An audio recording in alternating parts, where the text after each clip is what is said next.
Violent protests in some parts of Iraq have left at least 2 people dead. The demonstrators are outraged over rising living costs, among other issues.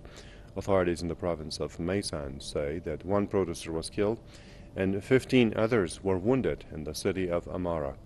The demonstrators were reportedly trying to storm the governor's office.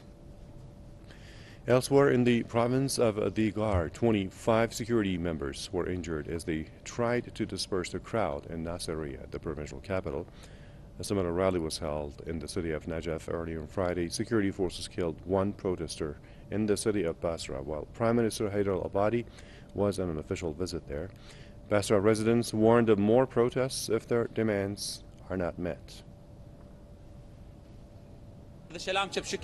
We have partially cut off the road to Shalamcha border crossing so as not to disrupt transportation for humanitarian purposes and civilians. But if our demands are not met, and if no high-ranking ministerial delegation, we do not want the low-ranking delegation or the deputy governor come to negotiate with us, the sit-in will continue until further notice and will escalate.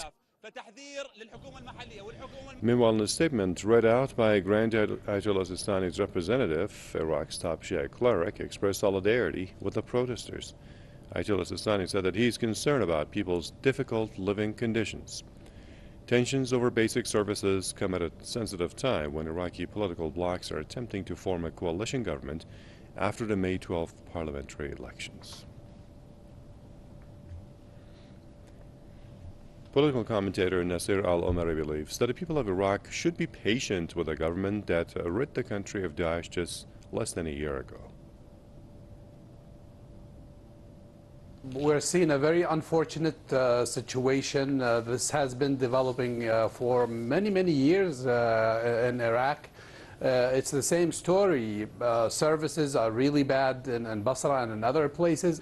The Iraqi government had to deal with ISIS for 4 years, and only last year, was ISIS defeated, and since then, the government also has been dealing with restoring some kind of normalcy to life in Iraq.